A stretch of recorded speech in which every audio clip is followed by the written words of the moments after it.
Essa história começa com um sonho. O sonho de um senhor que vivia o ritmo frenético da cidade grande e queria se aposentar e ter aquele momento de paz na fazenda, cuidando do café, cuidando da lavoura. Trabalhou a vida inteira para isso. Mas quando ele finalmente começou a viver seus sonhos, os primeiros sinais de Alzheimer começaram a aparecer. O vô Joel, ele começou, durante a vida dele, ele foi comprando terras e investindo para poder ter a fazenda de café quando ele tivesse aposentado. Para isso, ali onde é o Capinzal atualmente, onde é o Grandpa, as terras ali, a maioria dos pés de café foram plantados por ele. E ali ele fez a reforminha da casa onde ele iria viver. Com o avanço da doença, a família veio se desfazendo de propriedades para honrar com compromissos que eles estavam investindo na cidade. E quando chegou ali, nesse pedacinho de terra onde tudo começou, a mãe do Pedro, antes de se desfazer, ela falou com o Pedro e com a Rosa. Eles pediram, por favor, não, se puder evitar. Principalmente o Pedro, ele disse, mãe, eu te ajudo, me dá 5 anos. Se eu não conseguir fazer a roça viver dela mesmo, então eu deixo você à vontade para se desfazer. E então ali começa a história do Pedro com o café. E hoje em dia ele sente muito por não ter convivido mais com o pai, ter aprendido com o pai, ter entendido o quanto aquilo era importante. O Guilherme, o neto mais velho, ele acompanhou muito o avô. Ele tem muita história para contar. Ele saía com a Toyota, ia com o avô para a roça, acompanhava o dia a dia, mas o Pedro ele estava fora do Brasil. Ele morou 20 anos fora do Brasil. Quando entendeu a importância daquilo na vida dele, ele começou aos poucos a ir voltando para a cidade. E ele veio trazendo aquelas novidades, aquelas ideias. Ele enxergava o café de uma forma diferente. Enquanto todo mundo aqui estava vivendo commodity, ele estava já entendendo a importância do café especial no mundo. Ele começou a trabalhar a qualidade do café.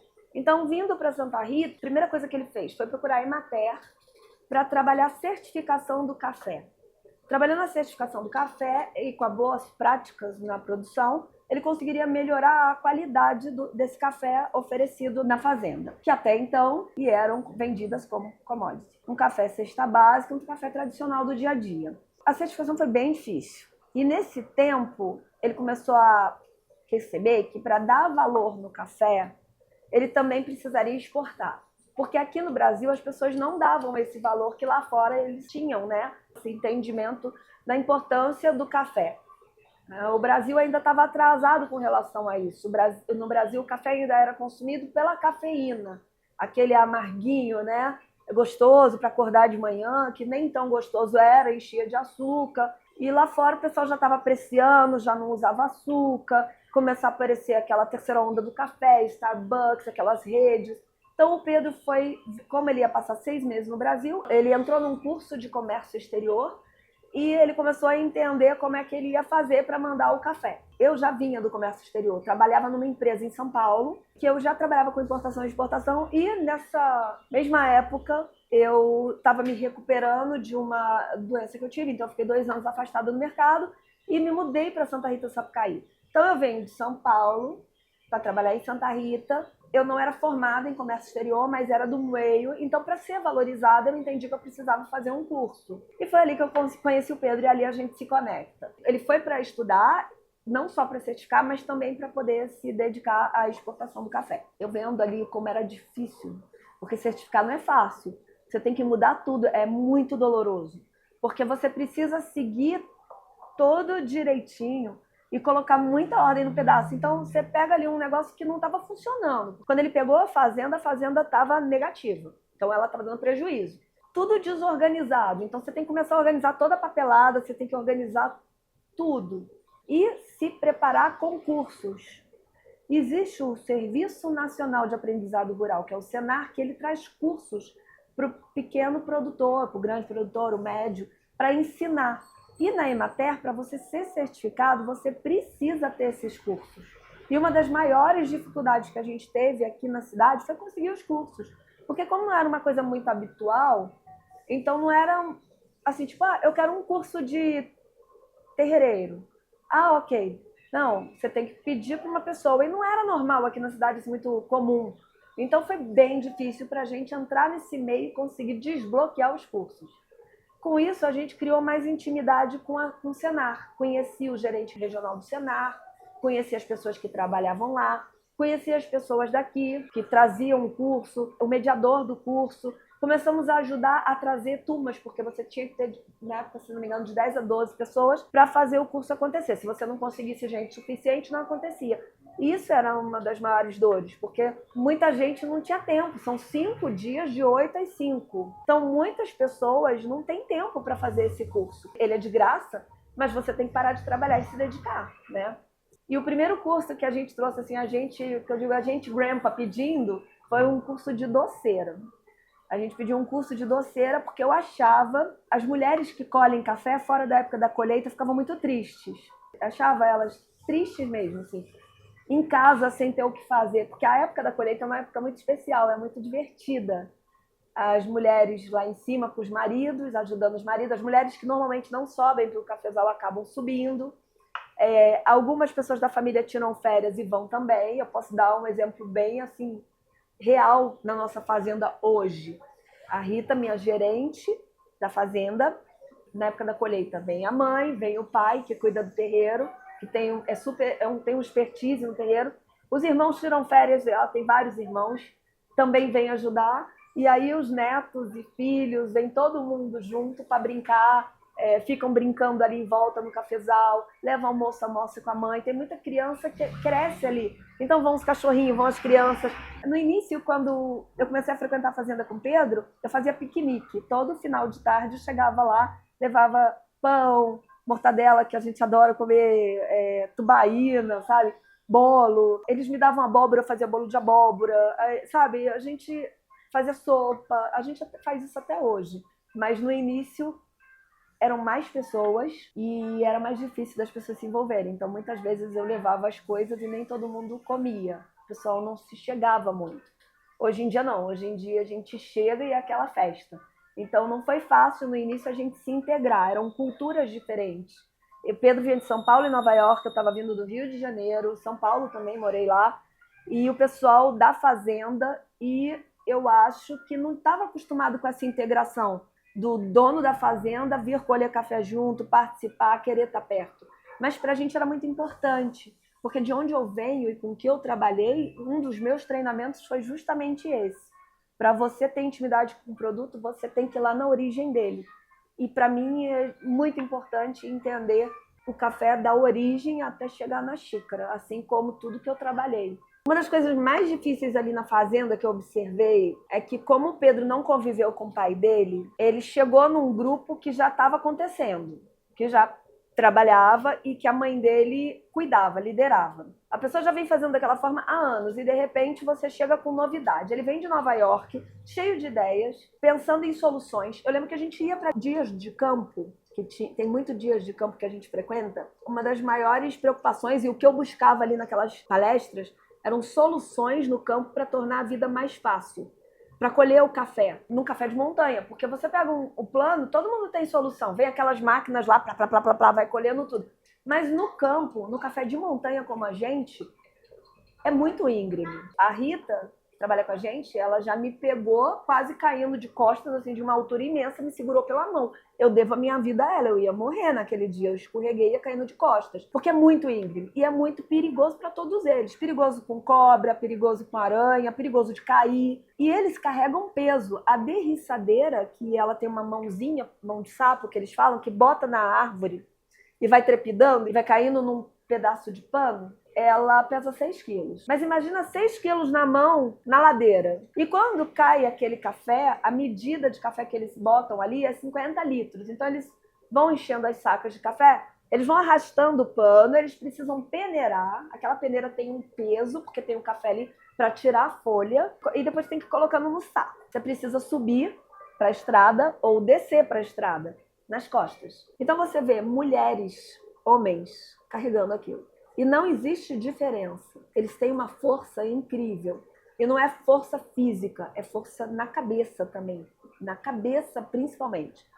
Aí você sobe bem cedo, eles vão bem cedo. E é interessante isso porque quando dá 1, 2 horas, eles descem, que é aquela hora que está mais quente. Então o trabalho é curto. Tem muita gente que critica, tem que ficar até 5 horas. Mas, pelo amor de Deus, é muito calor.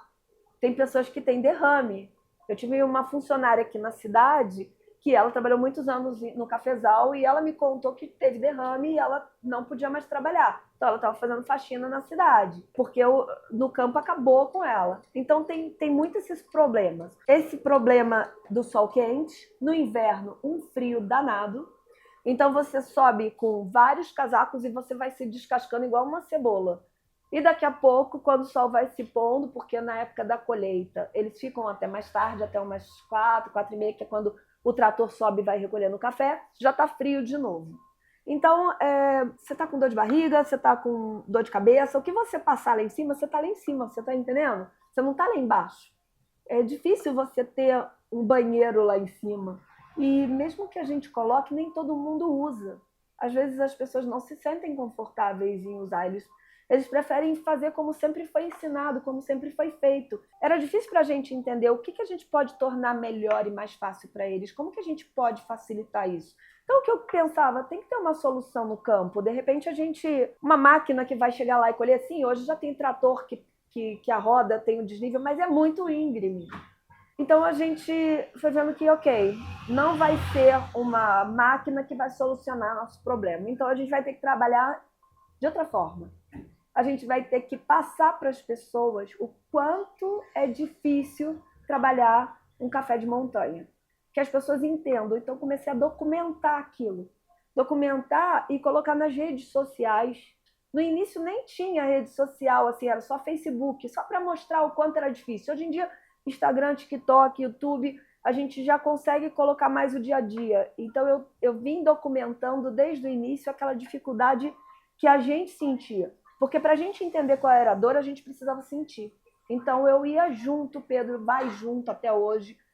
Tem que plantar, a gente ia junto plantar. Eu mal conseguia parar em pé. Eu já me machuquei várias vezes, toda hora, braço, punho, perna, escorregão, vivia suja de lama. Eles também caem. Eu achava que era um problema só meu, mas as pessoas todas já também escorregam e caem. Uma coisa que eu acho muito curiosa é que eu tenho um funcionário que colhe de chuteira para poder conseguir se manter em pé. É tão íngreme a montanha e quando chove fica tão liso. E na época da colheita também é difícil, porque as próprias folhas deslizam, então tem funcionário que colhe de chuteira. E o trabalho no campo é um trabalho contínuo, não é só ir lá na época da colheita, colher o café e pronto. Não, é um trabalho que é feito o ano inteiro. Então, a partir do momento que você vai plantar café, você começa o preparo da terra antes, aí você faz as covas. A gente vai explicando isso em detalhes para que as pessoas entendam toda a preparação que tem. Se não está em época de chuva, para você fazer o buraco com a máquina é super duro. Você vê a trepidação na pessoa, é absurdo. E não tem como você levar uma mangueira lá para ir umedecendo o solo para facilitar. E nem sempre você consegue pegar uma época de chuva e aproveitar para plantar. Então, a gente prepara o solo para plantar. Depois que você planta, você tem que já estar alinhado com o tempo, sempre alinhando com o tempo, para ver a previsão de chuva, para você não ter um longo tempo de estiagem, né? Porque senão, e já pegou muita gente de surpresa no início, a gente parava o trator para poder ir aguando os pés de café para não perder. E tudo tem a sua técnica. A gente no início não tinha um agrônomo que ficava com a gente ajudando. Então a gente plantou errado. Não puxou adequadamente a raiz da forma correta, então as plantas nasceram tombadas. Então tem uma série de detalhes que hoje em dia para a gente mudou muito. Porque a partir do momento que a gente se certificou e a gente começou a ter o apoio do Senar em cursos, o Senar disponibilizou para a gente um curso que chamou ATG. E o ATG trouxe para a gente durante 4 anos um agrônomo que acompanhava tudo e ensinou para a gente. Então eu digo hoje assim, o Senar ensinou para a gente a ser um homem do campo, uma mulher do campo. Tudo que a gente sabe hoje a gente aprendeu com o Senar e também com as pessoas que vivem lá. E as dificuldades que a gente enfrentou no início hoje já não são mais dificuldades. Funcionários que não conseguiam aceitar essas mudanças. A gente começou a entender também que muita gente não tem estudo. Então, vários tinham medo de fazer o curso, porque como não tinha estudo, não sabia ler e escrever, então eles ficavam constrangidos de fazer um curso junto com outras pessoas que sabiam ler e escrever. Então, tão logo a gente detectou isso, a gente começou a entrar junto, fazer o curso junto, não colocar as pessoas que não queriam estar nessa situação e passar todo o ensinamento. Mas com o tempo a gente foi percebendo que esse curso trazia para quem fazia uma sensação de formatura. Eu acho isso lindo, porque às vezes a pessoa não terminou o segundo grau, tem até, sei lá, primeira série, terceira, quarta série, mas quando fazia o curso de cenário e recebia aquele certificado, é como se você estivesse recebendo um diploma. E na casa de várias pessoas que eu ia e que tinha foto junto com a turma e enquadrado o certificado, que era o diploma. Então eu comecei a ver que eles tinham orgulho de estar estudando e gostando de estudar. E ali a gente foi descobrindo também várias pessoas que trabalhavam no campo e que você fala, trabalha no campo, não tem estudo. Não, gente, eles sabem muito.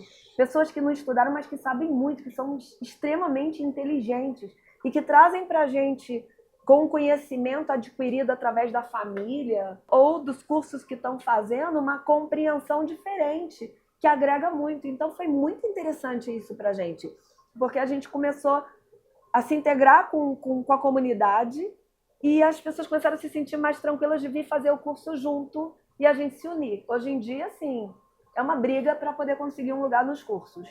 Então, quando um faz, o passa para o outro todas as informações.